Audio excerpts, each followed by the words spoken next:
This episode is brought to you by United Airlines. When you want to make the most of your vacation, book with United.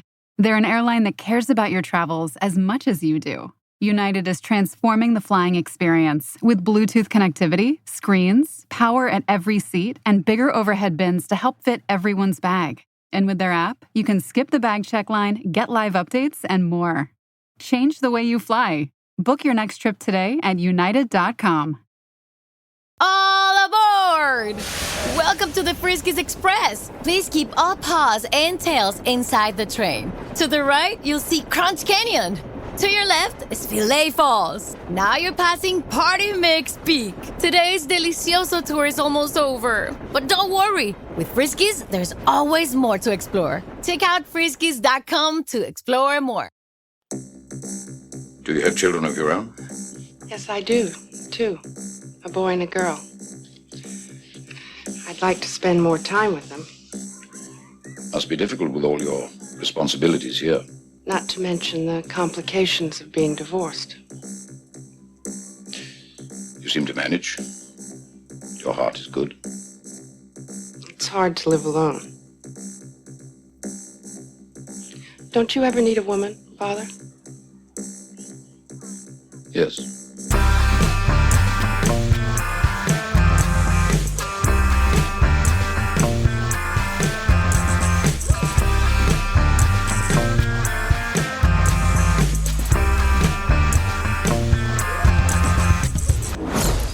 Hello, welcome to Unequal Sequel. My name is Dave, and I'm one of the two hosts of this groovy podcast. And I'm Rich, and I'm the other host of this groovy podcast. Think of me as gold member to Dave's Austin Powers. He's effortlessly cool, and I love gold.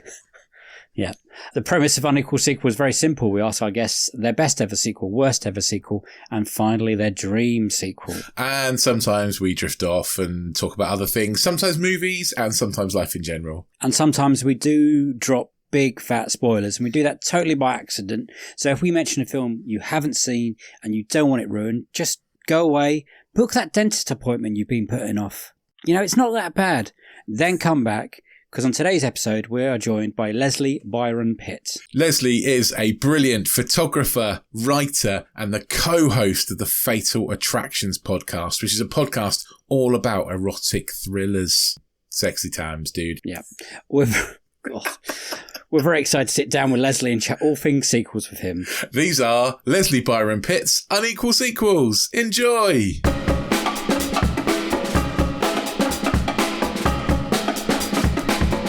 So what is the first sequel you remember seeing and getting excited about? I would have to say it's probably Ghostbusters 2. This is a good choice. It's the one I really, really, really remember as sticking out. And the reason why it stuck out for me is because the time it came out, let me try and think back. I must have been 5 or 6. Wow. Came out in 1989. And I couldn't wait to watch it. I was really up for watching it, and I was really into Ghostbusters.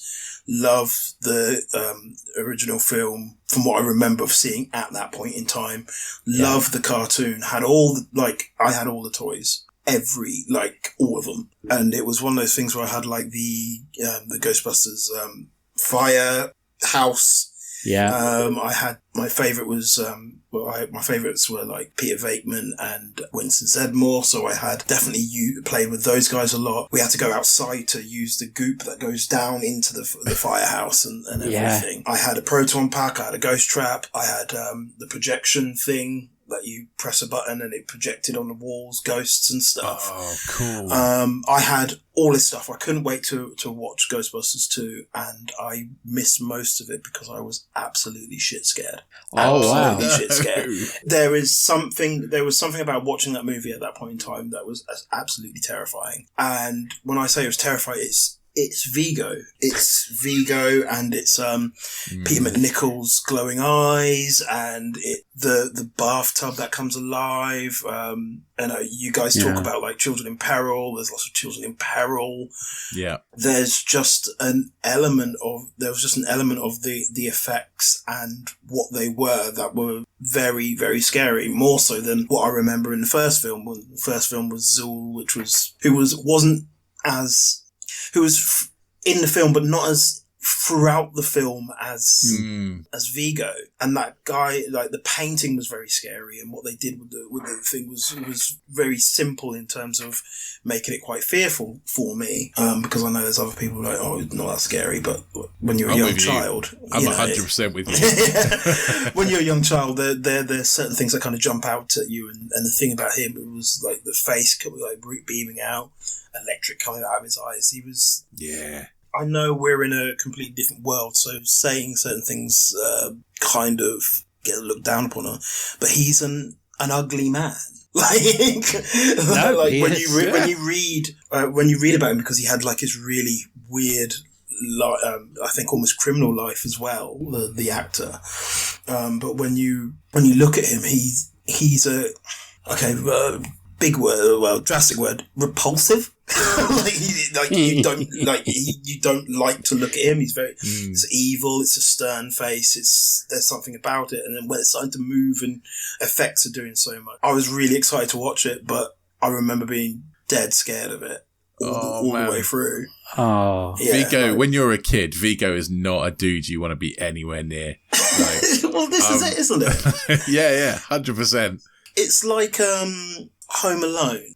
And, like Home Alone, there's, in Home Alone 1, Home Alone 2, there's always one adult that Kevin McAllister goes and is kind of scared of because he doesn't know them and they're kind of weird, strange danger, but then he sits down and they're actually quite nice. And, Chris Columbus isn't my favourite director, but like, there is something about how he films them at the beginning of both movies, and then you get to sit down and interact with these people and think, oh, they're not so bad. They're just, they're just slightly old and you don't know them type thing. But there's this kind of known unknown about Vigo. He was this I think he was an absolutely brilliant villain in that sense, because he was what you could consider to be ugly, quote unquote. So therefore there's this kind of recoiling terror from him anyway, because of his height and everything else like that, and just eyes and staring eyes. Like, everyone knows it. Like, everyone has something similar. You look at someone like on a bus stop or something, and they're looking at you, and then you look away, and then you look again, and they're still looking at you, and it's like, that's weird. Like, there's just that element of there. But it's also, again, the effects, and again, Peter Nichol walking down a hallway with his eyes glowing. It's just like, there was some really good, like, young horror in there. Well, for a 6-year-old. Yeah. There was a really good young horror in there, in the same kind of way of something like Poltergeist. Oh, yeah. Poltergeist freaks me out the first time I saw it. It still freaks me out now. I mean, I think that's an interesting movie. I don't particularly care for whether or not Tobe Hooper or Spielberg did it or not. I think it was, for me, what I found interesting was when you're an adult, you're like, oh my God, they've sold this land. They've sold buildings over like sacred land. That's horrible. And then when you're younger, it's the clown and the trees and the corpses. The clown is the first film, isn't it? Or is the clown the second film? No, the clown is definitely the first film. The clown, is terrifying. Absolutely terrifying. What is the Braces? That's the second film? I think the Braces is the second film. I've only seen the second and third film twice. I don't blame you, especially that third one. The third one's awful and is like nonsensical, and like literally, like, I think something happens in there and it doesn't actually get rectified on what happens, and I'm like, oh God. Why is it in the tower block? Is weird. That doesn't get explained very well in any shape or form. But the mirror stuff is cool, especially at in considering the age of the movie and knowing where cameras are and where you can place them and everything else like that. Like, mirror stuff is cool, but that's not a good sequel. No, and it's sequels like that kind of make me wonder why you asked me on here, because I'm not a massive sequel fan. I watch sequels, but I'm not I've got this thing about. I think that's why we asked you on here. Neither am I. I'm not a massive sequel fan, and I do this every week. True. Rich hadn't seen any sequels pretty much when we started there, so you're on level playing ground with him here at the moment. So, Ghostbusters 2, are you in a good or bad camp now? Because there are those weird people that say it's not a good film, and me and Rich want to fight those people. So, I think it's a good film. Yes, that's good enough. We'll take that. I think it's okay. I think it got I got the reaction that I'm guessing they were kind of looking for, especially now. I think some of it's quite funny. It's still kind of an 80s movie, and it's still got that kind of weird free market thing going on, like the first film, and Bill Murray's okay in there.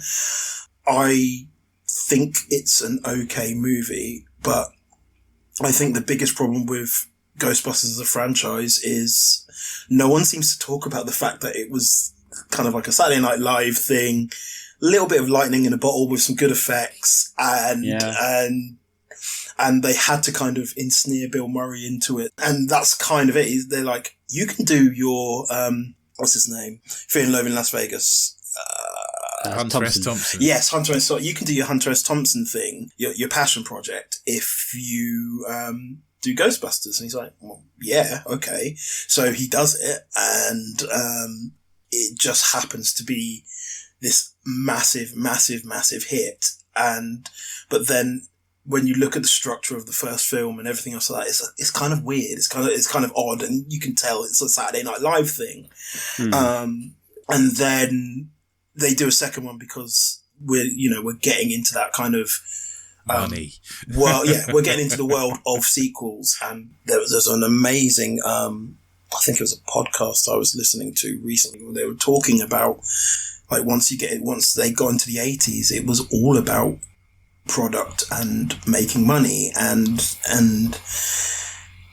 sequels, because you could. Yes, it was Patrick H. Williams. He was talking about Days of Thunder and Don Johnson. Is it Don Johnson? No. Don Simpson. Yes, thank you.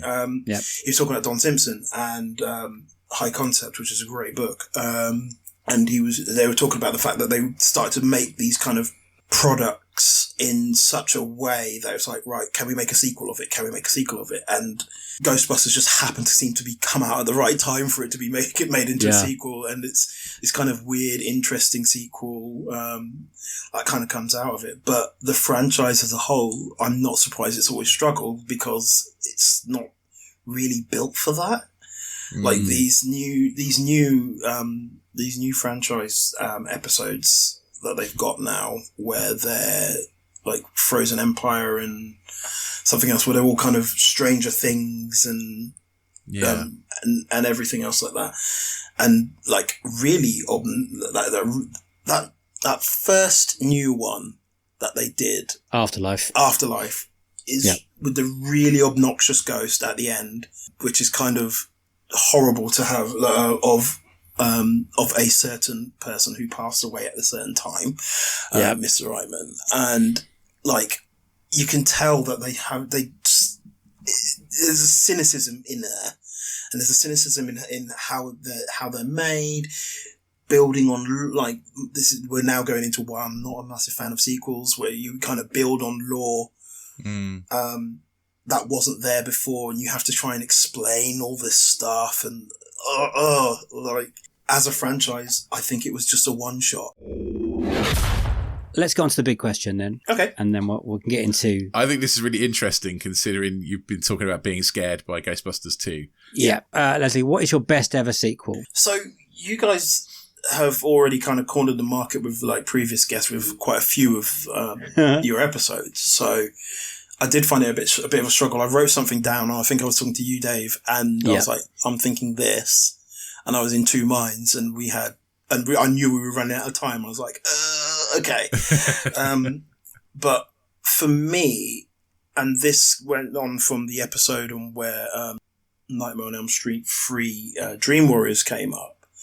For me, I think New Nightmare is the best sequel. I like Wes Craven a lot, and I liked his movies, and as mentioned on that episode, this is a couple of years, your episode, I think, but like as mentioned on there before, he's kind of like a gateway drug to horror films.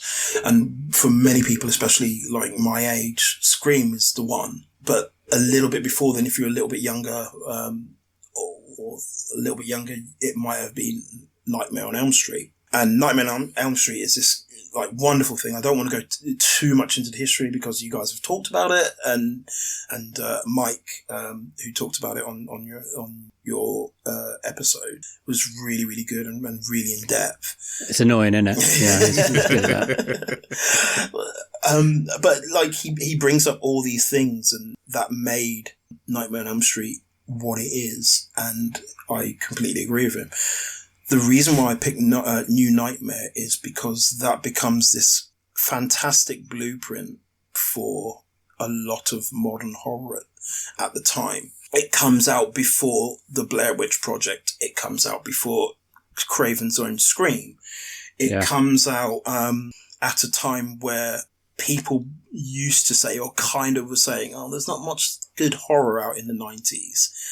But what you kind of saw was there was quite a few kind of more adult orientated horrors, Candyman being one that kind of comes out to me. Society kind of comes out 1989, but really comes out 1990 for depending on where you are and whatnot. And there's a few kind of, they're more adult orientated, and there isn't a slasher thing going on as much. No, it's more sort of psychological thrillers, isn't it, rather than all-out horrors. Yes. Yeah. Yeah, like, and obviously Silence of the Lambs is, you mentioned it, and that makes bank, like, critically and commercially, and that's 91. So you've got these kind of, it's a bit more quote-unquote grown up, as if horror hasn't ever been grown up.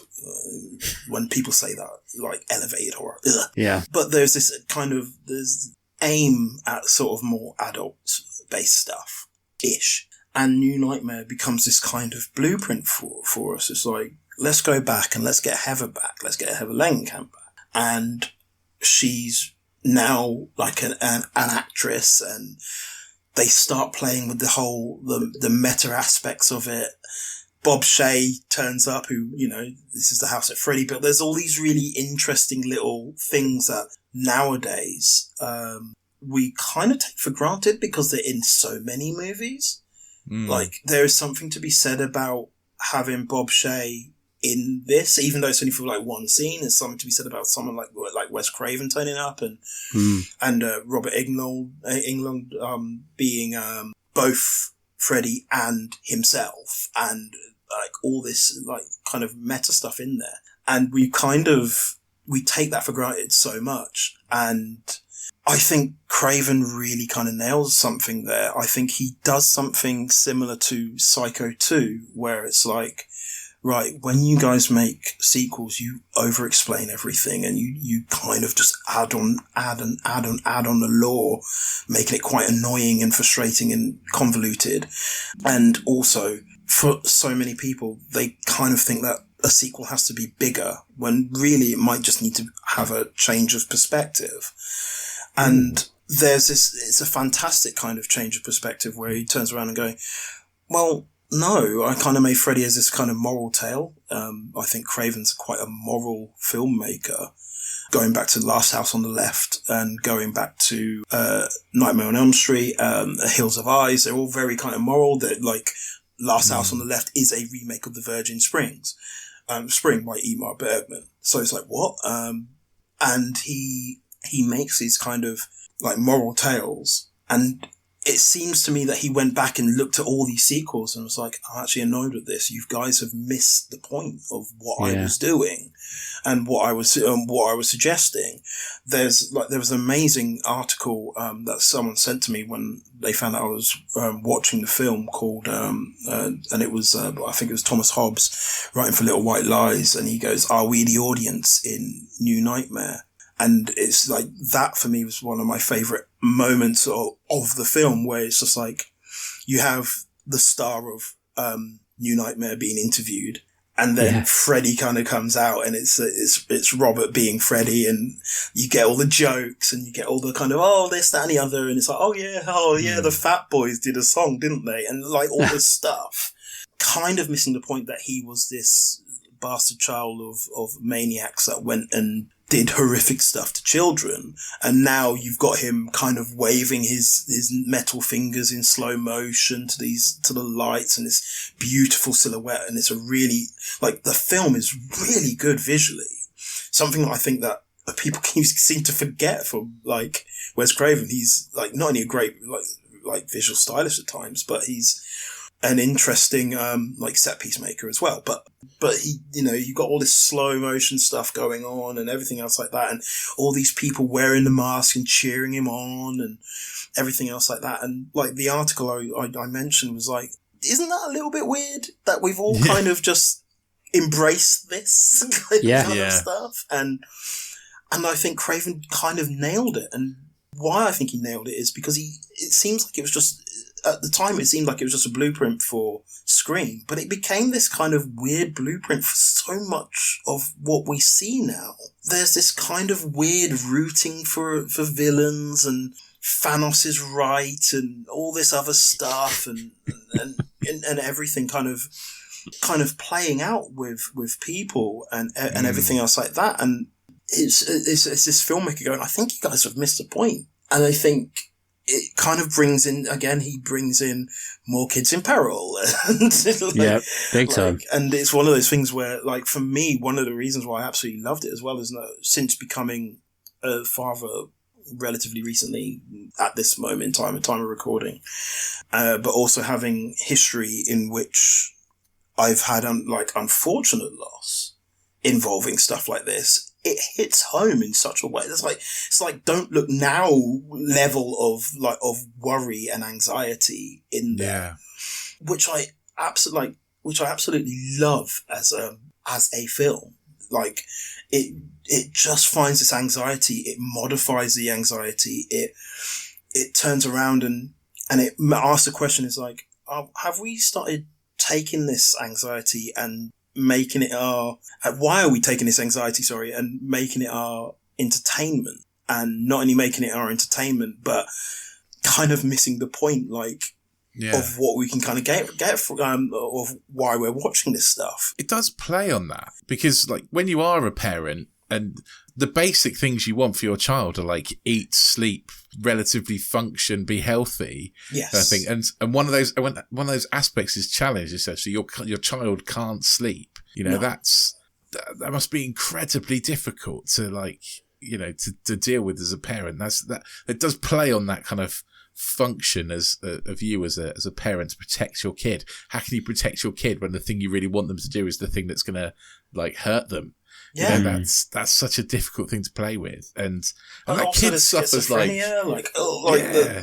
element of it might the poor kid might have schizophrenia. But he loses his dad as well. Exactly. It's almost like a throwaway thing that his dad's dead. It's like, dad's dead. All right, okay, carry on. I think that is one part of the film that I think, looking in hindsight, it could have done better.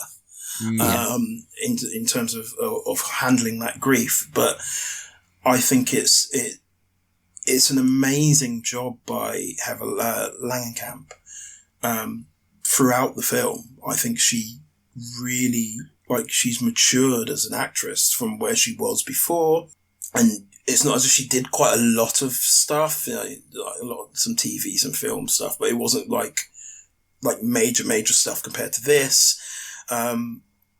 But it's this really interesting element of her kind of being stalked as well. And, now, we literally just had pop stars turning around and going, right, why are fans so close to me? This is actually quite worrying. Is it Chappell Roan? Is that her name? Yeah.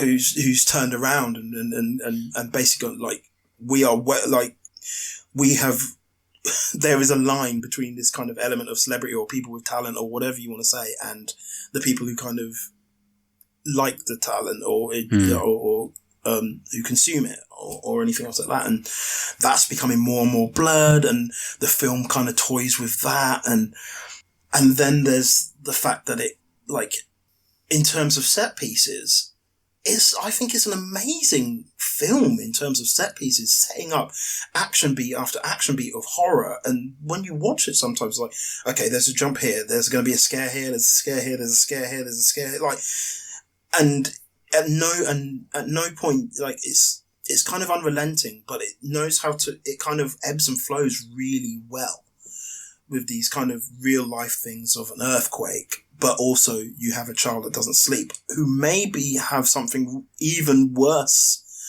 an underlying illness. And then also there is this element of someone stalking the lead character. And then also there's this thing going on with the wife-husband relationship, which then ends up into be like grief. Yeah. And one of the things I find quite interesting about it, like, we look at horror films now, which a lot of them are dealing with trauma and grief and all this stuff now. Yeah. And the thing that I find really interesting about New Nightmare is it basically suggests, similar to Don't Look Now, similar to something like Session 9, that when you're faced with great grief and everything, that's when the spirits get you. That's when the evil kind of comes in. And it just so happens that this poor woman was in a film in which the spirit, this evil spirit could be kind of like ultra weaponized into Freddy Krueger. And then he's got a brand new look, and the brand new look is really cool, and like this, the green hat, and there's something about like the makeup is even worse now and horrible.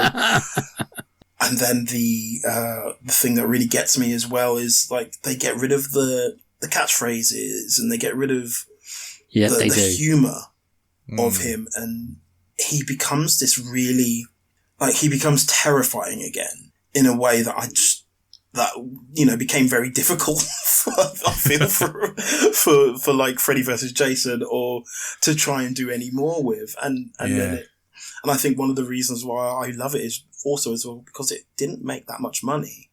But I'd say, when did you see it then? Were you a fan of the series at this point when this came out? I was a fan of the series. Like, it was, I got introduced to it by an ex-girlfriend, so I was a fan of the series from about 15, 16. Okay, so you didn't see it in 94. No, good. Yeah. You had sensible parents. Yeah, well, you say you have sensible parents, but I lived in a house where Carry-Ons and The Sun were a mainstay, so, which, explains way too much of myself. But there is this element of, like, I watched it, I remember watching it more when I was a teen, and it was this one, I remember recording it I had it on a Polaroid VHS, and I recorded it off Channel 4, so I had it on Channel 4 for ages, and then I've just moved up to swanky new Blu-ray edition of it as well. Cool. So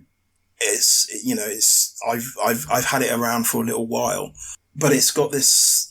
So I kind of really enjoy just that aspect. It's grown up with me, and as you grow up with that movie, like, one of the things I find really interesting is when you're a certain age, it's like, oh, okay, it's the Freddy stuff, and oh, look, they're kind of replaying some of the classic moments from the first film, but in a different context and everything else like that. And then as I've grown up and as I've had children and everything else like that, it becomes this whole new other beast. It's full of meta stuff at a time where no one was really doing the meta stuff. No, you're right. But there was still a lot of postmodern aspects. There was still like Reservoir Dogs, Tarantino, and like crime films became very meta and everything else like that. And there was a lot of like postmodern stuff kind of hopping in and out there, but they weren't really doing it with horror. And now, it can be a little bit dime a dozen. The meta aspect I really liked, and then that kind of followed me to one of my other favourite films, which is the Blair Witch Project. And I really love the idea of, like, both New Nightmare and Blair Witch Project play on something when I was very young. I watched The Omen for the first time. So yes, my parents didn't always keep an eye on what I was watching. And I remember watching The Omen, and then obviously because of The Omen and religion and everything else like that, like they keep quoting bits of the Bible.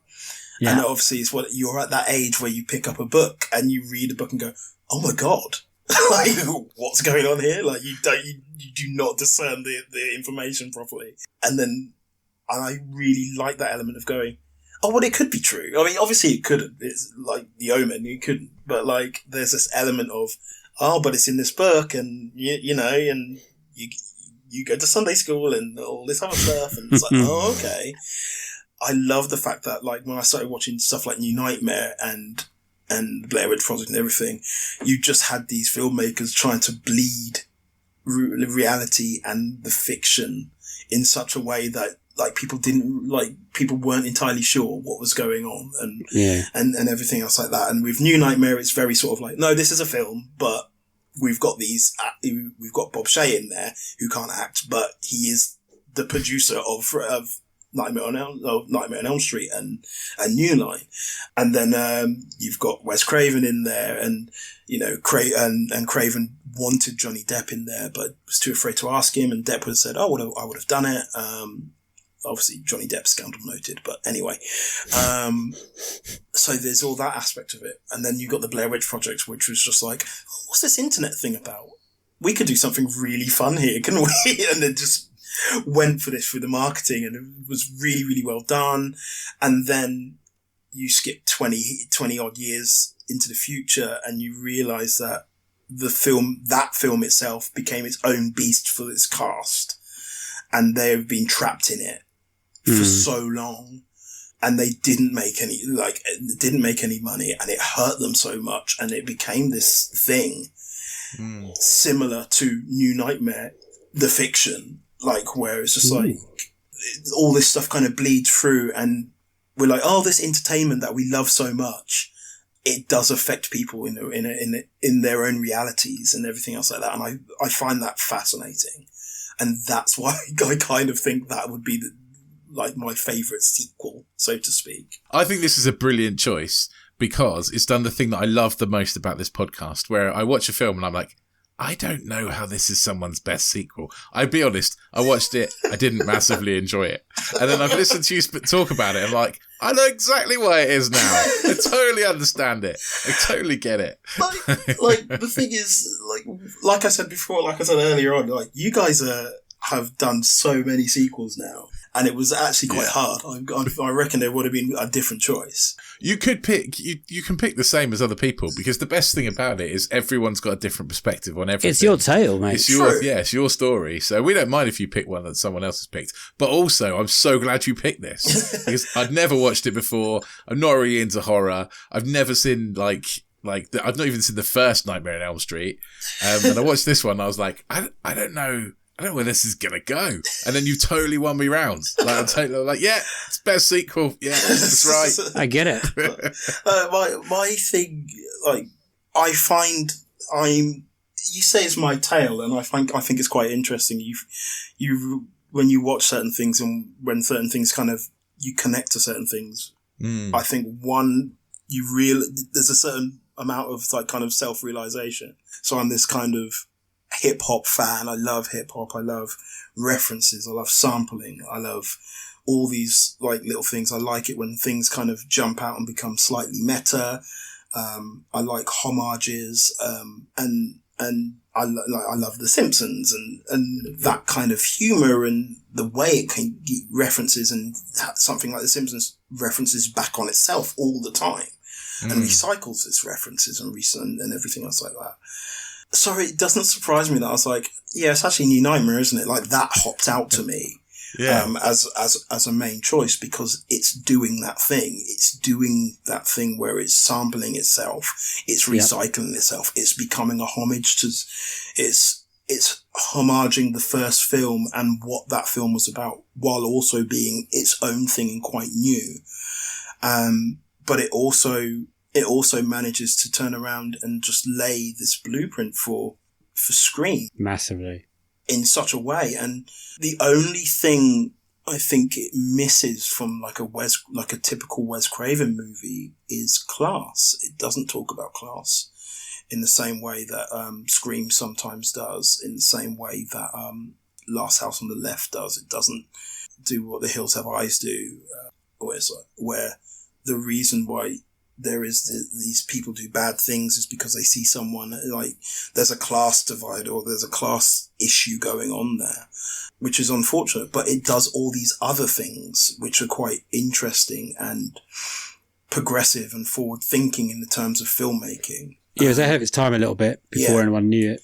Yeah, and I found myself just like really absorbed with that again. Yeah. And it's quite interesting now that we're kind of moving out of that.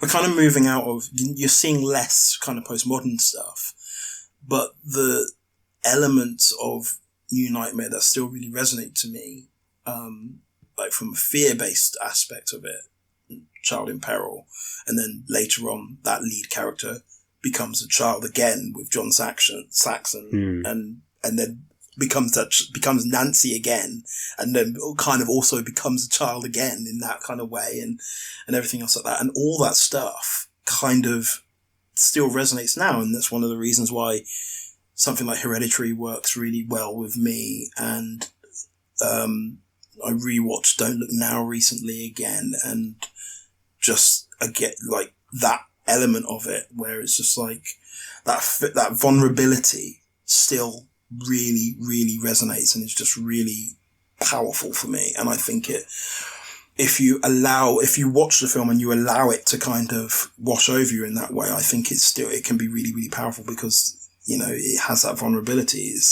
I think that's the interesting thing from Craven there. He's turned around and go, why did we start loving the villain so much? Like, it's about this person and their vulnerability and the strength that they get from it. And I find that fascinating. I just find that aspect of it fascinating. I get it. I thank you for picking it because sometimes, like you said, if people look at our lists and they're like, oh, we can't do those. But what it really does, it really makes you pick your favourite ever sequel, because you take out the ones, the everyday ones like Aliens or T2 or something. So really, it's your subconscious going, New Nightmare's your best sequel, Leslie. It's your best sequel. I think it's brilliant. Yeah, that's true. This episode is brought to you by United Airlines. When you want to make the most of your vacation, book with United. They're an airline that cares about your travels as much as you do. United is transforming the flying experience with Bluetooth connectivity, screens, power at every seat, and bigger overhead bins to help fit everyone's bag. And with their app, you can skip the bag check line, get live updates, and more. Change the way you fly. Book your next trip today at united.com. The new Apple Watch Series 10 is here. It has the biggest display ever. It's also the thinnest Apple Watch ever, making it even more comfortable on your wrist. And it's the fastest charging Apple Watch, getting you 8 hours of charge in just 15 minutes. Introducing the all-new Apple Watch Series 10. Now available for the first time in glossy jet black aluminum. Compared to previous generation, iPhone XS or later required. Charge time and actual results will vary.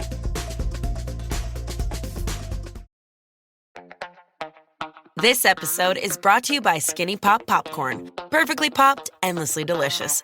Oh, so light and crunchy. Skinny Pop Original Popcorn is the snack you've been searching for. Made with just 3 simple ingredients: popcorn kernels, sunflower oil, and salt. Snacking never felt or tasted so good. Perfectly popped, endlessly delicious. Give yourself permission to snack and pick up Skinny Pop Original Popcorn today. So this is not your worst sequel. We'll get to that.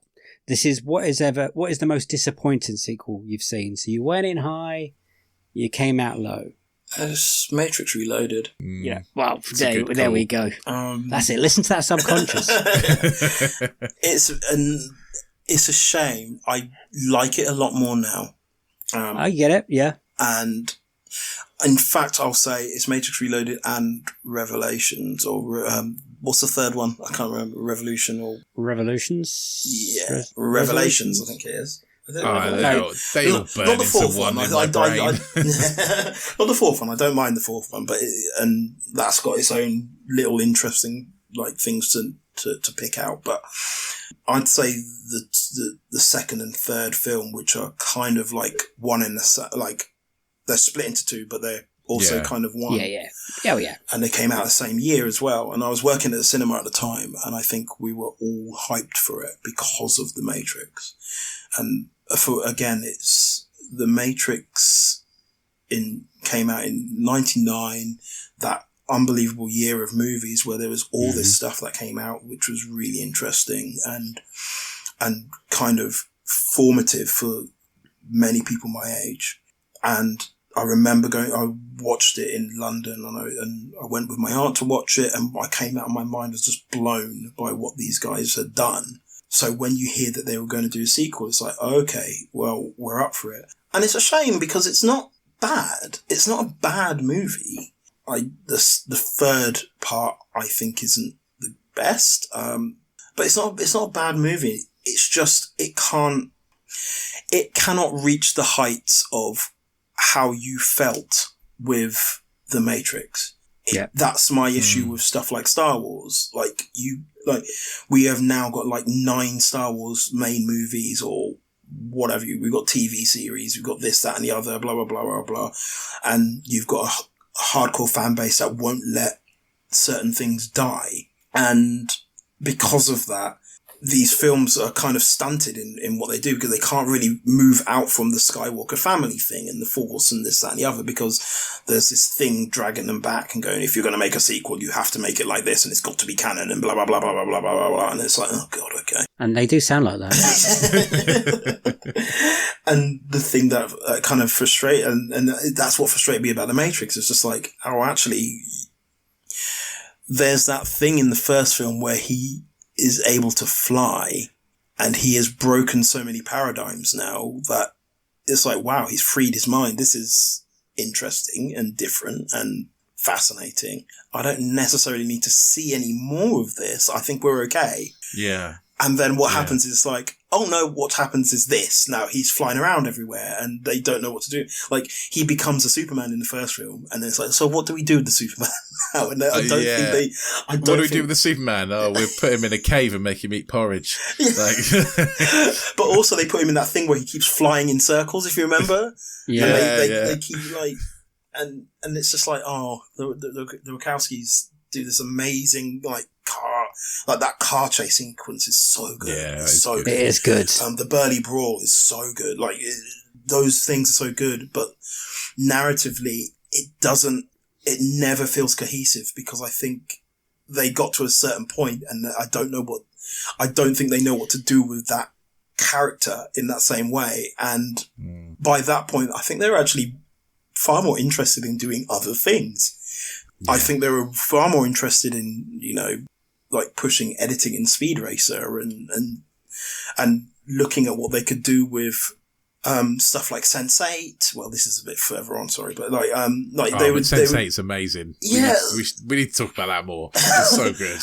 But you can see them trying to do certain things like that in Reloaded, and an audience that's just not sitting with it. And it's not what they wanted, that audience. Not at all. And I also get the feeling that it's like, it's Warner Brothers going, well, you need to make us another one because we need that sweet, sweet green. Yeah. Give me that sequel money. and they go, okay, well, we've got certain things that we want to do with it, but those certain things get kind of pushed to the side like that, or they're not really understood. Like, I understand that rave sequence now a hell of a lot more now that we know who the Wachowskis are and what they've done since, more than at that point where it's like, oh, I just want to see Neo kick 7 grades of crap out of people. And I think that's, I think if they had complete freedom, you would have seen the Matrix Revolution be a very, very, very different beast. Really, really different. And that's why I'm disappointed. It's just this weird thing where I can never, even though they talk about the first film, I can never connect that first Matrix with everything they do afterwards. Yeah. Yeah. Especially now after you've seen that fourth film where the fourth film is basically turning around going, I've been asked to do this. I'm taking the paycheck and I'm going to make a massive joke about so much of this, and you'll still kind of enjoy it, but also I don't want to do any more of these. Stop asking. It's like stop it. If you're gonna do That's one enough. like if you're gonna do one, at least do it with me instead of without me. And it just, there's something about it that's just never really connected in the same way with that first film. But also I remember, like, I was at university at that time, kind of going into my first year, I think, and I was young. I was even more obnoxious than I was now. And there's just this element of, it's got to be good. Why has it got to be good? And I didn't I've never let that film breathe with me for a while. Nice way of putting it. I never let it breathe for me, and then now I've kind of come to terms with it a bit more. But I don't know. There's something of it. I think with so many movies, especially the more formative ones, and especially with sequels as well, you have something that kind of breaks your brain, melts your face, does something to you, adds a little something to your personality or whatnot, and then you get a sequel and it's never the same. It just can't be. It can't grow. It's too difficult. I think that leads us on pretty perfectly to the next question. That is the perfect spot to go to the next question. Leslie, what is your worst ever sequel? The Exorcist 2, The Heretic. This is the right answer. I've said this before, I know, but I mean it this time. That is the right answer. Right.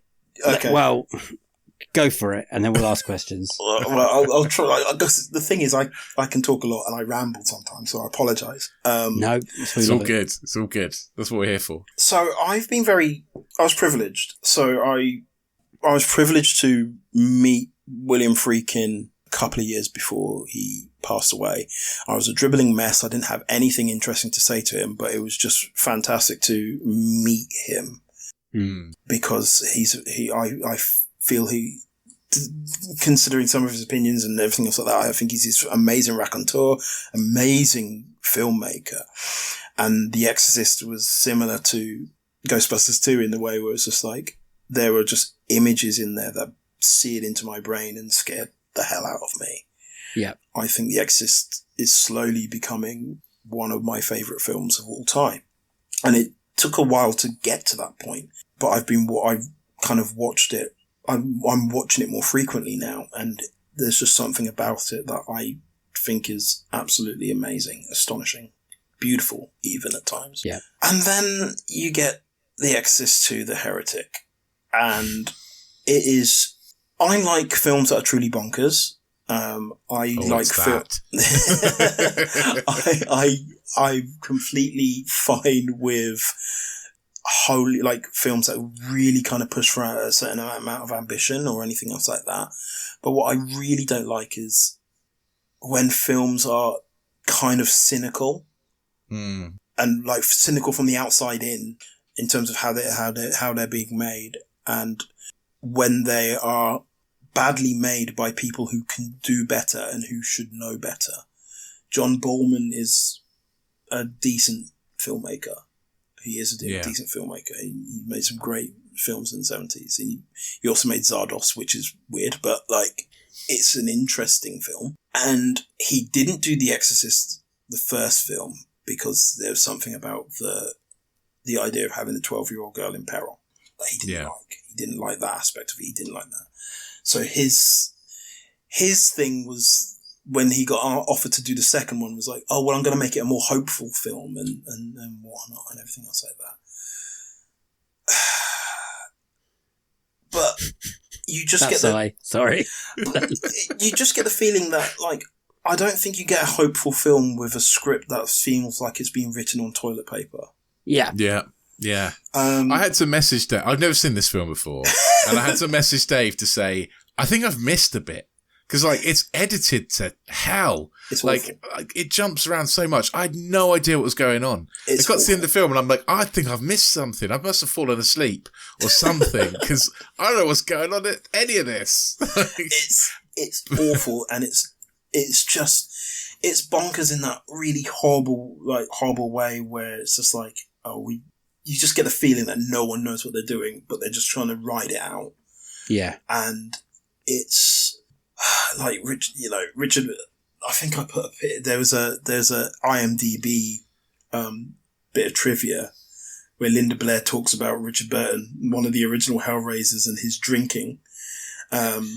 And like, it seems like at the start he was fine, but as the making of the film progressed, he began to drink more. I'm like, are you kidding me? Like, I don't blame him. I'm not surprised. Not surprised, yeah. He looks genuinely pissed off to be in every scene. Like, he looks like he's hating every minute of it. And it's horrible to see a film where the actors look jaded. It's horrible to see a film where, like, so I do a erotic thriller podcast, and like, we watch a lot of crap, and there's a lot of weird, like gender politics, and there's a lot of weird stuff that go in these movies and whatnot and everything else like that. But they've got their aims and they've got their thing, and there's consenting adults and everything else like that. There's something I really dislike about certain scenes in this movie. Linda Blair seems to never wear a bra in this movie. She's 16 years old. Simple as that. Yeah. And there's that scene where they're on the top of the skyscraper, and if you watch it with and look at the lighting and look at what she's wearing, everything she wears is really flimsy. And it's this thing on where it's like, are you exploiting this girl? You turn around and you complain about The Exorcist being kind of exploitative in terms of what it does, and there is an element of that, and I can understand that to a point. But here, you're kind of taking the piss. There's something about what she's wearing, and you kind of see certain things, and it's just like, that's not cool. There's bits near the end of it where it's just like, we're going to get her to kind of cavort with the priest, and Linda Blair herself turned around and said, I do not can we re-edit this and reshoot this and everything, because I'm not comfortable with it. And I can understand why. Yeah. There's there's an underlying element throughout there, from the first scene that you see of her tap dancing, and she's kind of wearing scantily clad shorts and everything else like that. And I'm like, so what's the purpose of this scene then? Oh, she tap dances. Why is she wearing that then? Why? I constantly find myself questioning that aspect of it. You've got Richard Burton just repeating lines as if that gives it more gravitas, and they don't. It's really bad. Louise Fletcher and that hypnotism thing is absolutely, what is going on? No idea. The moment that device comes out, I was like, right, okay, so you're using this hypnosis device to hypnotize that person, but there's someone behind that person who can hear what you're saying and is also looking at that. So why are they not hypnotized and not in the same room? Oh, the headset. What is that, like a Magneto thing that just blocks everything else out? Like, there's it never makes sense. Why is James Earl Jones dressed as a locust? Why are there fucking locusts? What are the locusts? Don't put locusts in a movie. Don't put locusts in a sequel. Oh, just don't do it. Yeah, bad. Jurassic World Dominion. Exactly. Awful. Did you watch it because you loved The Exorcist, and then you're like, well, I've got to see more of this? Or were you warned beforehand, like, it's bad? I was never warned beforehand. Oh, sweet child. So, the box set, the DVD box set, was one of the first DVD box sets I bought many, many years ago. Well, actually, no, it wouldn't have been one of the first, because it's got the two failed prequels on there as well. Oh wow! So it was an early purchase, and it had the original Exorcist on there, which is on the 2-disc DVD, like the flip DVD. It's that old. Oh wow! Yeah, I know what you mean. And then it had the trailer for the second one, and I watched the trailer, and the trailer is bonkers, like absolute bonkers, off the wall weird. And I was like, I kind of have to watch this, because what is going on here? And it was around this time where I was a little bit more of a completist, and I was like, right, I love The Exorcist. I kind of want to see where where the story goes. Because remember as well, like The Exorcist was restricted in England for so long. So it is one of those things. It's like, actually, let's see where the story goes and everything else like that. And I remember watching it and going, that was ridiculous. And then watching the third film and absolutely adoring it and loving it. Yeah, we watched it not long ago for the podcast. It was someone's best sequel, and we were like, surely not. And then watched it, and we're like, this is actually very good. It's great. It's scary compared to the second. The second one. The second one is not scary. There's nothing scary. It's baffling, but it's not scary. Like The Exorcist is such one of the scariest films ever. It's truly terrifying still every day when I watch it. I think I watch it every Halloween as well, that kind of era. Yeah. And I'm like, this film bangs and it's scary and the mood it sets and everything. And the music, oh my God. And everyone's in it is great. And I've never watched The Exorcist 2 until yesterday. I've kind of been waiting for someone to pick it. So when it came up, I was like, well, it's finally time. Let's see this. Because you've heard all the rumours that it's bad. It's madder than I thought it was going to be. And it just kept getting madder and madder. And there's these extra going to Africa and Kumo, and I was like, what? I don't understand how this is all connected to what happened in the first film. And they tried their hardest, and then the last 15 minutes is mad when they get in the house. But for me, the frustrating thing, the thing that I find like deeply frustrating is it says to me why I like. This is the film that makes that I realise why I have an issue with a lot of sequels, because it does all this stuff where it's like, let's expand the lore. Like, okay, so there's something going on with Mirren. Like, at first, Richard Burton's priest is there to find out what happened with Father Mirren. And that's okay. And that's like, okay, that idea. Cool, simple, easy, everything else like that. Then you've got this whole hypnotism thing and what have you, and it's like, okay, what? And then they kind of find out what's going on, what happened with Father Mirren. Like, his heart stopped. Like, they kind of really just brush that aside. Then there's this other thing, and it's like, oh, well, there's still a demon in Linda Blair, and oh God. And it's just like, you can see them kind of working. It's like, how can we still how can we give this a reason of being? And there isn't a reason for being. Like, the film ended fine. The original film ended fine. So you've got them really shoehorning all this stuff in there. Let's get Linda Blair back. I don't really want to wear the makeup again. Yep. Okay, so what do we do? Oh, we'll get a double in. And you can see them making more and more sacrifices.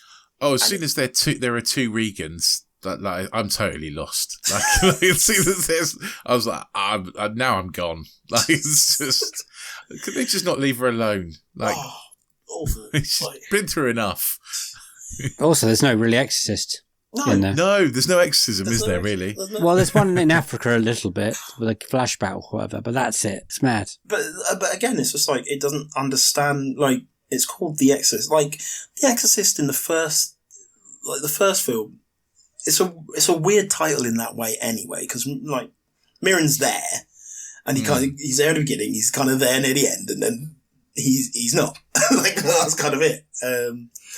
But there's enough going on in there to go, oh, actually, well, maybe Karras was the real exorcist already. But, like, that's neither here or there when it gets to this second one, where it's just like, so who's the exorcist? Why is it called The Exorcist 2? Why is it called The Heretic? Like, oh yeah, why is it called The Heretic? I don't know. I was so cool. Me neither. Like, it's just this element of, like, unanswered questions, but the answer to all of them, if anyone was really being honest, is we wanted to make more money from what we did before. Yes, money. And it's just horribly cynical. Like, it's just so cynical. And that's the thing. It's they're turning around going, we wanted to make more money before, so here's Linda Blair kind of on the cusp of being a woman. So, like, ooh, look at this. We're being slightly taboo. And then you've got Richard Burton. It's like, oh, we've got this guy. He's got a little bit of prestige about him, even though, you know, and everything else like that. And And poor Louise Fletcher, you can tell that Louise Fletcher was kind of brought in because Ellen Burstyn didn't want to do the other film. Poor Kitty, is it Kitty Witt? I think it is. Kitty Wynn, who plays Sharon. Pointless. Like, it doesn't make sense. Like, no, she makes no sense. There's a heel turn in it that doesn't make sense. And it's just like, that's like, it's annoying. There could be something there, but no, they don't do anything there. No need for James Earl Jones, God rest his soul. James Earl Jones, I forgot. That's mad. Did you forget he was in it? Because, mate, he has the wildest things to do in this movie. The thing that annoys me is just like, so we have to go back to Africa when he first fought the demon Pazuzu. And I'm like, right, okay, but he found the statue in Iraq. So yeah, that's what I thought. Why are we going to Africa? Yeah, bloody racist. You know, it's just this element of absolute nonsense that's going in there. And I make a joke of them being racist, but it's not as if when they go to Africa or when they go abroad in this film, the depiction of the people in the countries are particularly good. It is racist. It really is. It fully is. There's this horrible, there's that horrible bit where he's gone to try and find Richard Burton's gone to try and find James Earl Jones, and there's this kind of weird broken English communication going on, and then basically this black woman comes out who's topless, and they all kind of have this weird laugh about it and a joke. Apart from Richard Burton, who's quite annoyed, and it's like, what are you doing? What is going on here? What is the point of this? And because the rest of the film doesn't make sense, stuff like this becomes more egregious because they can't explain why they're doing what they're doing. No. Yeah. And it's just like, this is horrible. It's truly horrible. So there's this element of shittiness about race in there. There's this shittiness about women in there in general. There's a shittiness about the purpose of the whole thing. It loses the simplicity of what happens in that first film. And that's one of the core issues that I have with a lot of sequels, where it's like, you have quite a simple story, and that need to try and expand things kind of breaks the story a little bit. And it breaks the story of the sequel, probably not the original film, but it breaks the story a little bit. And you much like I said about The Matrix, I was like, I can't connect that to this. Why can't, there's stuff in there, but it doesn't make sense to me. It doesn't have the music as well, does it? Does it start with music and that's it? Tubular bells? So there's no tubular bells in this. Tubular bells is used once in the original Exorcist to really interesting results. It's literally just Ellen Burstyn was walking down the street and it kind of plays, and it's really weird and quite chilling. Whereas Enrico Morricone, poor guy, it's just makes this weird score of screaming and weirdness, and this is one of the reasons why I had to watch the film, because of the trailer, because it lands this kind of weird guitar screaming thing in the trailer all the way through, and it's just this batshit crazy montage of just visuals to this, and I'm like, okay, well, let's give it a go. And I think you can isolate that score and make it something and put it into something quite interesting, because there's some weird things going on in there, but it's got no context to what's on the screen. So it's just really annoying. Nothing has any context. There's no weight to anything. And I think... It's just bad. I think originally they were planning, I think one of the producers was like, what we want to do, we actually just wanted to make it a whole bunch of cuts, of flashbacks, so we could just use footage from the old movie, from the original movie. And there would be not a lot of new material. And that's how it started as a movie. Wow. That's like the Pink Panther films. Yes. Yeah. That's how it started. Let's make this the cheapest way physically possible. Yeah. There's nothing that says this is a cash cow than let's use all the old footage to just do it again. Sorry. Nice one. Big news! The Burger King Whopper lineup just got bigger. Now featuring the $1 Million Whopper Contest top 3. There's something for street corn stands, bourbon barbecue fans, and fried pickle lovers. You gotta try them. You rule your season today at BK. Have it your way. You rule. Participating U.S. restaurants. Limited time only while supplies last. My dad works in B2B marketing. He came by my school for career day and said he was a big ROAS man. Then he told everyone how much he loved calculating his return on ad spend. My friends still laugh at me to this day. Not everyone gets B2B, but with LinkedIn, you'll be able to reach people who do. Get a $100 credit on your next ad campaign. Go to linkedin.com/campaign to claim your credit. That's linkedin.com/campaign. Terms and conditions apply. LinkedIn, the place to be, to be. This episode is brought to you by Amazon. The holidays are here, and you know what that means. It's time to get your friends and family the gifts they deserve. Take the stress out of shopping with Amazon's great deals and low prices on a huge range of items from toys to tech and much more. Whoever you're gifting for, Amazon has great prices on everything you need this holiday season. Shop Black Friday week starting November 21st. Next little question before Dream Sequel. So this is, what sequel seemed like a bad idea, but you ended up liking? Now, earlier you did mention the fourth Matrix. You seem to be a big horror fan, so there could be a lot there. This is really hard. We call this the Fast and Furious 5 question. That's a good way of putting it. I mean, you've watched a lot of Tat on your podcast. Yes, yeah, I have. Let's not lie about it. Yeah, we really have. Bad idea, but then you just sort of went in going, I'm not going to like this, and then you came around and you went, do you know what? That was all right. Who needs a Blade Runner 2? Oh, it's brilliant. That was me. Yeah, the thing is, it's an easy pick. No offense to those who have picked it. It's an easy pick because I get that. That's a kind of really good pick to have. Blade Runner 2079 or whatever it is. 49, yeah. 49, sorry. Because it's got this kind of element it's got this element of, well, actually, enough time has passed that we can do something interesting and different and change the perspective, as I mentioned before.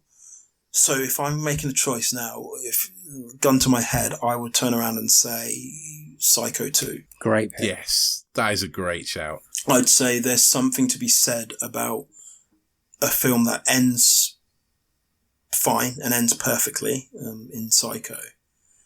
And then they turn around and go, oh, what if he comes out? And it's different from Psycho 2, the book, which becomes very weird and has its own gripes on Hollywood and everything else like that. It becomes this really this becomes this really interesting look and insight into Norman Bates and like what happens, and is rehabilitation possible for someone who's done what he's done, and enough time has passed to give it this really fresh perspective. And I think that's the problem with sequels. People are always looking to try and strike when the iron's hot, and it makes sense because obviously, you want to make a lot of money, or you want to make money and everything else like that. But the idea is like, it's been X amount of years, he's come out, and he's a different person, or is he? And then they do all these different things there, and I think is it Meg Tilly? I think Meg Tilly's in it, isn't she? I think, and there's there's a really interesting relationship there, and there's all these kind of shadows of his past kind of following him, as opposed to let's do the first film but bigger. So I would go with not Ecstasy, Psycho 2. I say Psycho 2. It's a really good shout. It really surprised us when we saw it. Yes. I didn't think there would be any right to be a Psycho 2. And then when Jordan King picked it for his best, and then we kind of looked down on it before we watched it, and then both me and Rich watched it and we're like, that's actually really good. It's a lot better than it has any right to be. Yeah. I've got a lot of time for Jordan. He's a nice guy. He picks good picks. And it's a fantastic sequel, especially I haven't seen Psycho 3, 4. It goes up to 4. I can't remember 4 being particularly great. I think that's a made-for-TV movie. Yeah. 3 continues straight after 2. And maybe I should watch that one then. Still manages to be quite interesting, but is a bit odd and a bit strange. But it's still got something to say. Have you watched these because you're the completist that you say you are? Like once you start a box that you can't stop. Well, like when you were at home, I had you had Sky, and you would have these kind of things on where it's like we put the first they might not have the first one because obviously like money and rights and what have you. Yeah.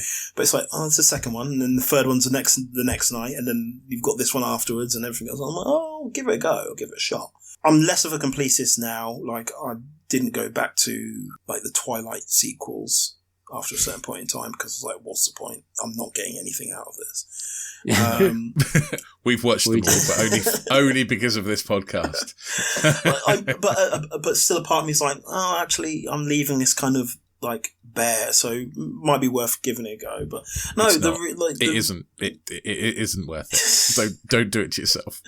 I mean, Leslie's been bad because he also had to watch all the 50 Grey sequels. Yeah, terrible movies. I would pick Twilight over them every day of the week. No, it's less about me being a completist and more like for me, it's just like that I find certain things interesting in certain things, and I liked mythology of like horror films at a certain point in time. So all the big ones, the Halloweens and Nightmare on Elm Street and Friday the 13th, so I kind of went into and watched at a certain point when I was quite young because it was just like there was this kind of weird thing about like the mythology and lore. And even though earlier on I was like, they shouldn't do this, it still kind of ensnares me in, and I'm like, okay, well, I'll give it a go, and everything else like that. So I just kind of fell into them with horror sequels, and it really did kind of set up my issues with sequels because they're rubbish. Well,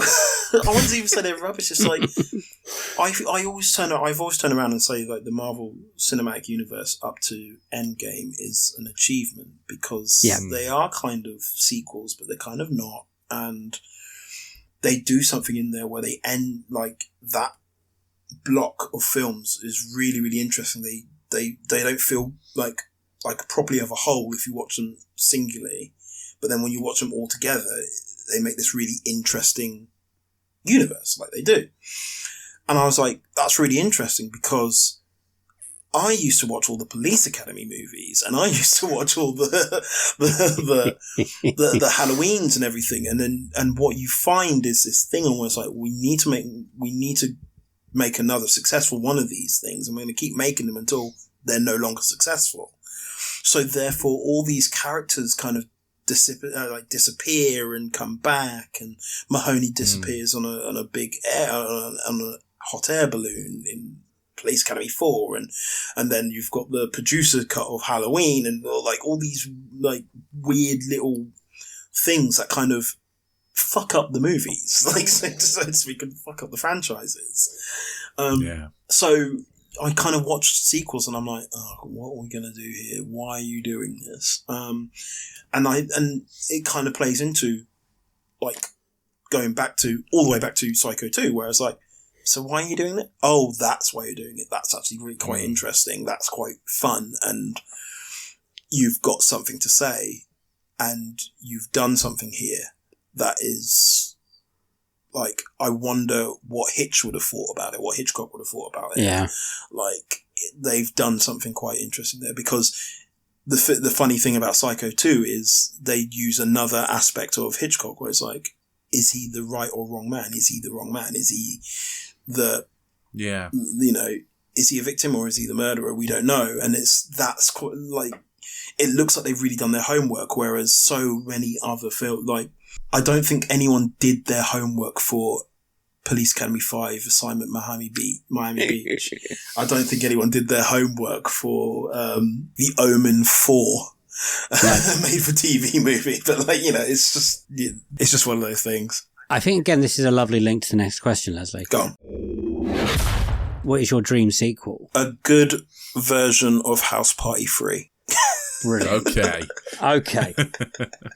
Okay, so this must be a series of films you watched when you were younger, right? So House Party 1990 film is my favourite film of like all time.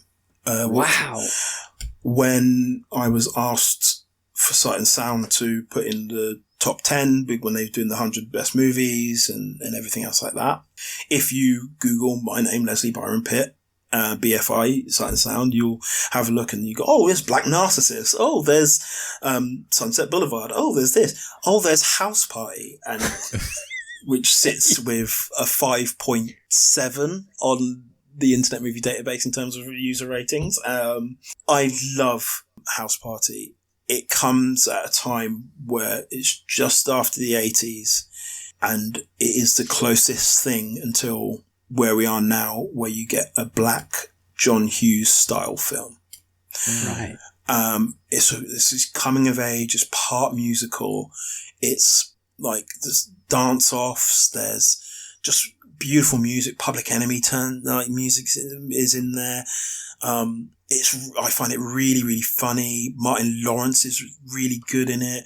Like, yes, he is. I love Kid and Play. I'm so happy it wasn't Will Smith and Jazzy Jeff.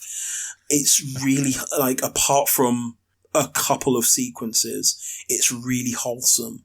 It's this kind of thing on where when you look at America and how America looks at kind of black youth, there's not many films like it that turn around and go and have the romantic leads look like they're going to have sex and then don't have sex because the rubber is too old. And the fact that it's conscious choices made by black youths in that movie, I still to this day was like, wow, I still don't see this in films out. It's like 34 years old and I'm still not really seeing it in that way. The second movie becomes this kind of slightly sanctimonious, but still got some really fun stuff in there. And it continues on in a nice way from the first film. It's only, I think, a year has passed since I think it's 91 that House Party 2 gets made. And Pops has died, so there's a nice bit of gravitas and emotional thing going on there with House Party and Kid. I think the expansion of the characters are quite good, and it's quite interesting. And it's got this kind of weird John Singleton, before John Singleton was doing kind of poetic justice type stuff going on in there. And then the third movie comes out, and I think it's 94 when it comes out.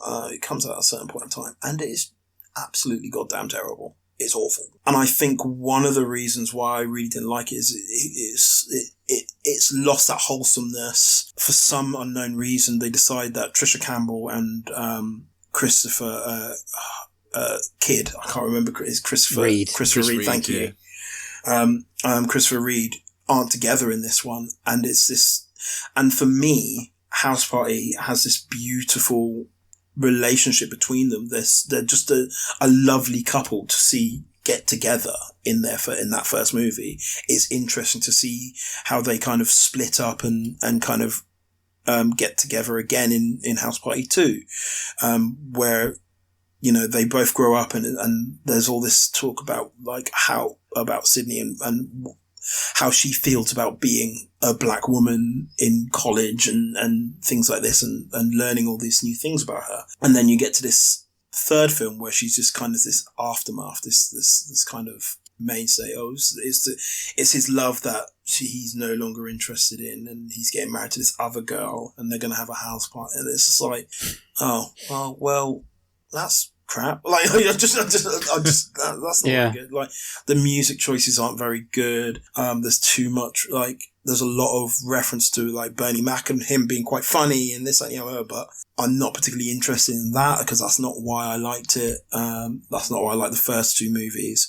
I can't remember any of the music. I can't remember any of the dance off stuff. None of it seems to really stay with me, and it it was never a satisfying ending for me of those characters. And is it because they were trying to advertise a boy band of like 10-year-olds? Yes. You know, it's weird. And again, there's this element, it's 94, around the same time as New Nightmare. So there is this element of, ooh. You had a hell of a year. Synergy. You know, let's see what synergy we can do. Let's see what we can do this and everything. And it just doesn't resonate with me. So I just want a House Party 3. I would have just wanted a House Party 3 that had that warmth of the first film. The big thing for me, and one of the reasons why I put it on the BFI Sight and Sound thing was because it's so warm. It's such a warm film. You'll go through the 100 greatest movies of all time, and obviously, you know, it's people's choice and everything else like that. But so many of them don't have that warmth. You know, they don't look at those films. Comedies and musicals and stuff like that get so short shrifted in stuff like this and everything else like that. And that's why I put House Party on there, because it is that movie. It's this movie that I can stick on, and I know he'll never like it, because by the time he's of age, it will mean very little to him, but I can't wait to show that to my son and see how that resonates. I don't know. I think he'll like it because you like it, man. I said the same thing about that's why we've got all these Star Wars fans. It's I said the same thing about that 86 Transformers the movie when because I love it, and I was showing it to my son. I'm going, he's going to hate it because it's old, and he loves it. He loves it.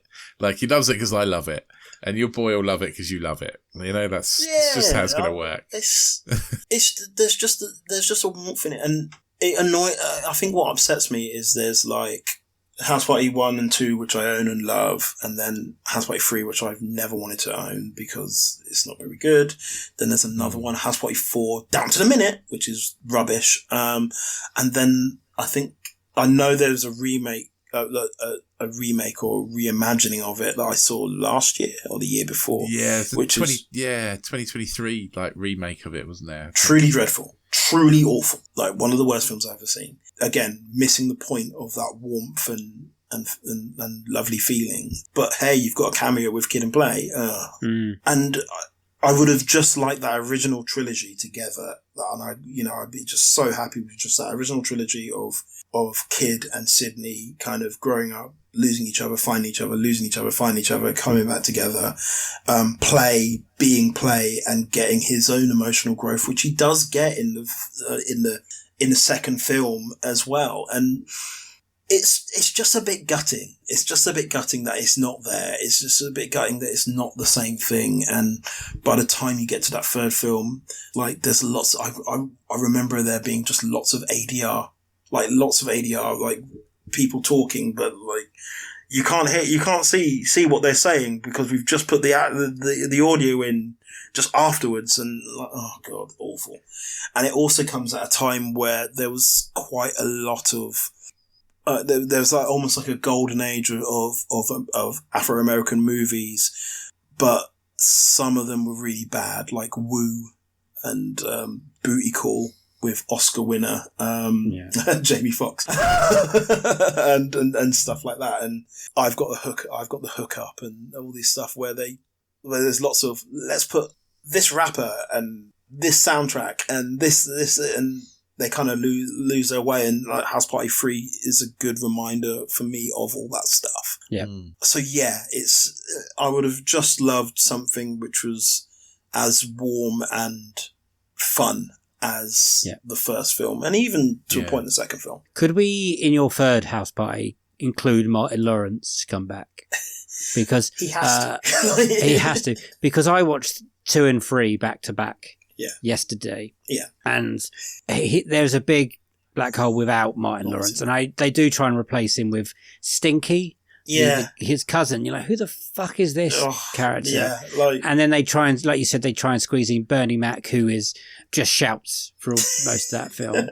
But there's also, like the other probably House Party 2 and 1, there's these introductions of like random actors. You're like, I know him. Like Chris Tucker's in there for a scene. Eddie Griffin's in there for a scene. You were talking about if they had some good music, and TLC were right there. And then they just decide to use them right at the end for some reason.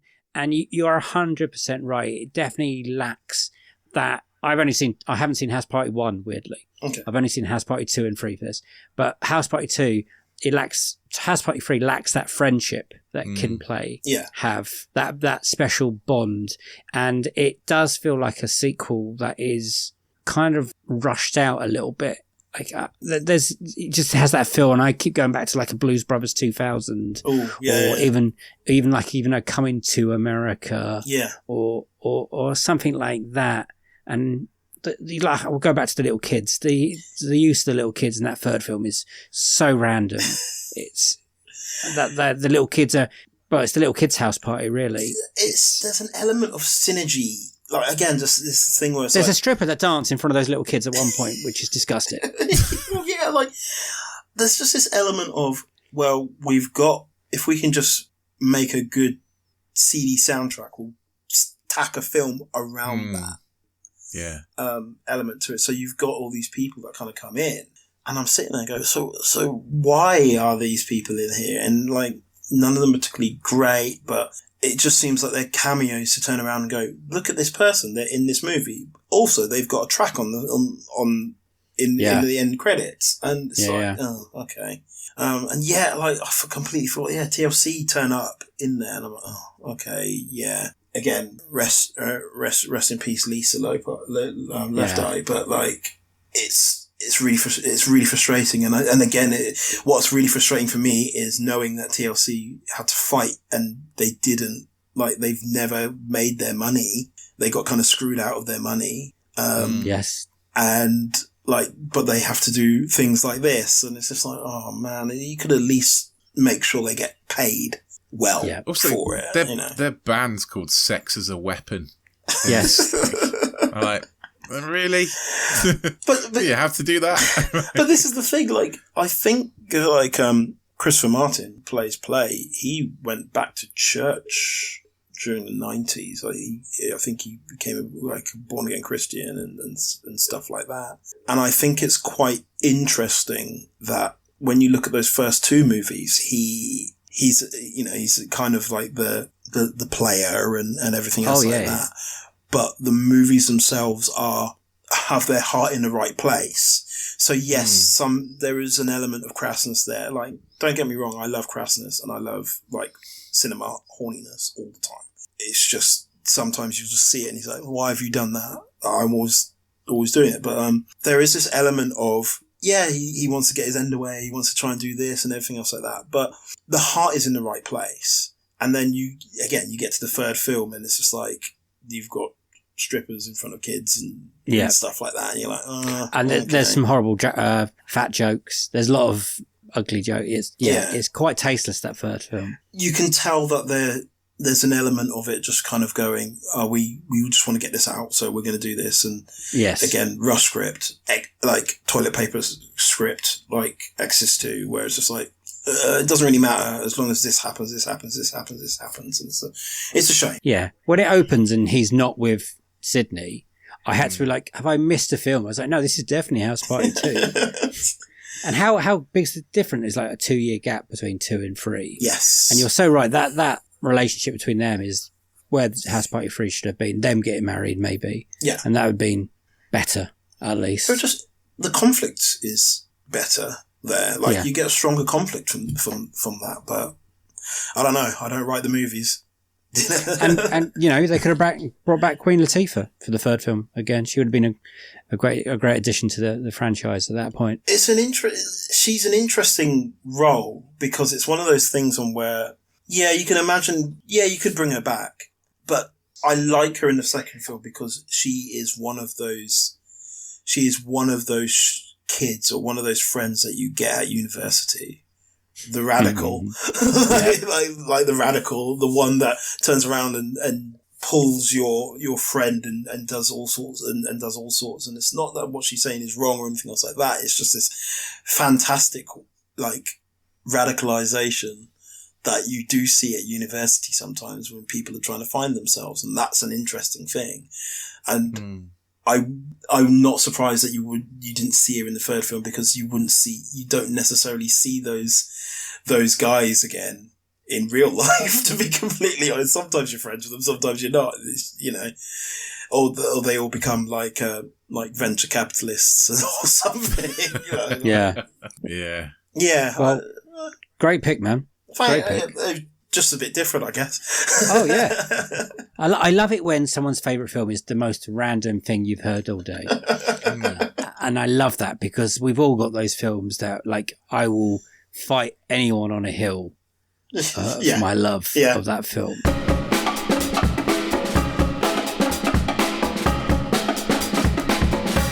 Those were Leslie Byron Pitt's Unequal sequels. We love having to watch horror movies.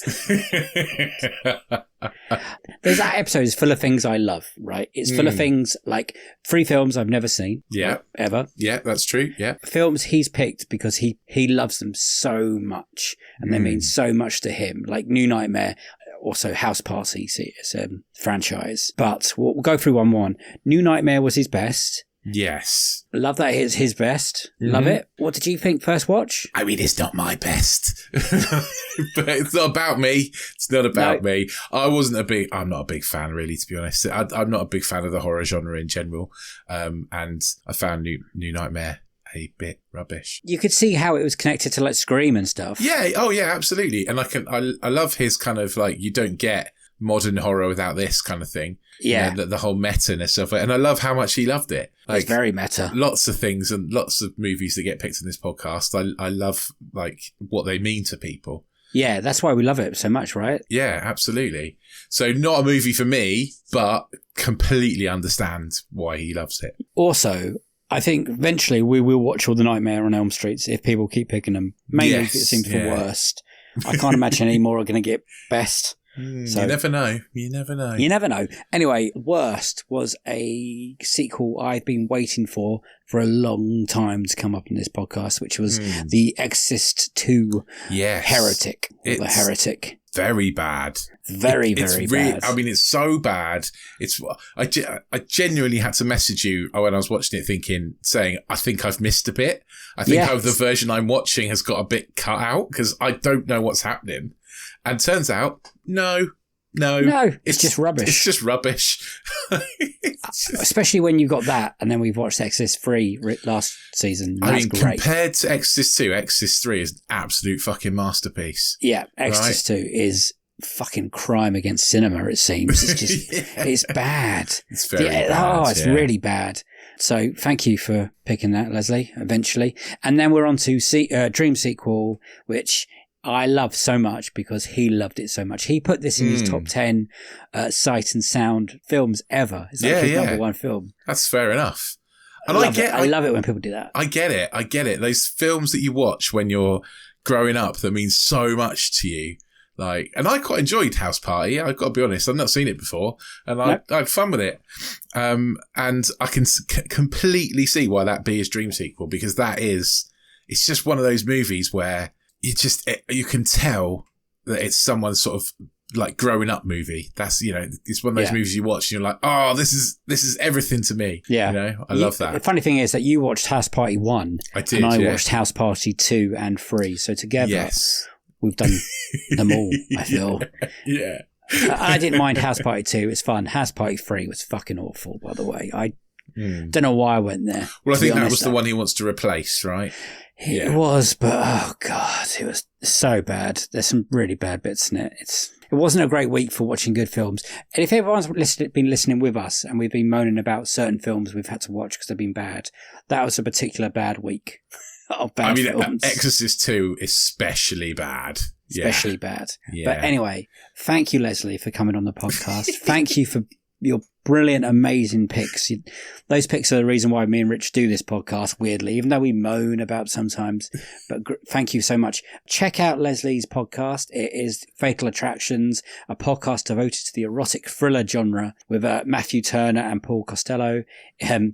They nearly watch as much rubbish as we do, I think. They've recently just gone past the 100 episode mark, so congratulations on that. It's, that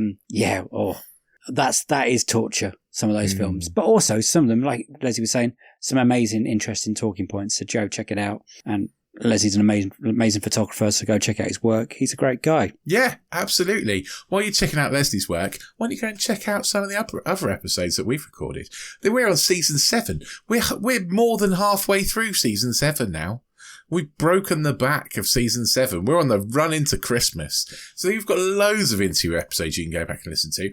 But also, if you really love Leslie's episode and you want to hear a bit more from him, which I recommend that you do because some of these extra chats are the best bits, get yourself over onto anotherslice.com/unequal sequel, where you can join our subscription service for only $2.99 a month. You'll get a sequel session extra bit for each of our interview episodes. You'll get our Disenfranchised podcast, where we talk about movies that should have had a franchise but never did. And you'll get Box Set Mentality, where we're currently watching the George A. Romero's Of the Dead box set. Yeah, it's good. It's good. The first one's good so far. Yeah, happy so far. Absolutely. Tell us what you thought of Leslie's picks. Maybe you love New Nightmare like Leslie does and you want to tell us off for being rubbish.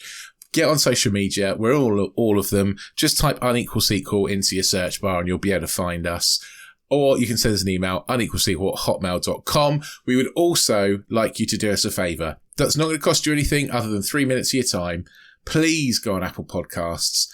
Give us a 5-star review, write a few words about us. It will mean the world to us. It means other people can find the podcast. But more importantly, we are trying to get to 200 reviews on Apple Podcasts so that we can become certified Rotten Tomatoes critics.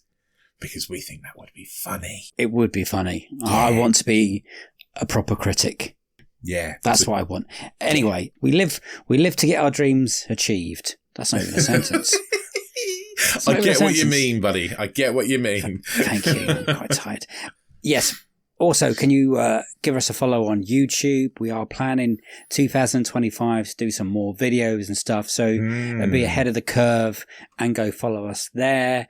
Rich has done a website in 2025 he will do something with. So go check that out. Oh, well, you've committed me now. What else are we doing in 2025? I'm sure we're doing some other things. We will hit our 100th interview episode in 2025. We're going to hit our 100th episode in 2025. Not 100th episode. We hit that a long time ago. But 100th interview episode. Very important. In which Dave and I will do our best, worst and dream sequels. We've been saving it up. We have. I'm still shocked that nobody's picked any of mine yet. So that's because you keep telling them not to. No, I don't. No, he doesn't. I don't know what they are. I can't wait. Okay, so go check out the great Tom Cruise Cake Quest as well. New episode coming this week. Oh, fun. Fun times. Episode 3, Losing It. That's all I'm going to say. So it's a goodbye from me. Bye-bye. And it's a goodbye from him. Bye! See you on the next one. Sequel to this one. Have a great week. Lovely.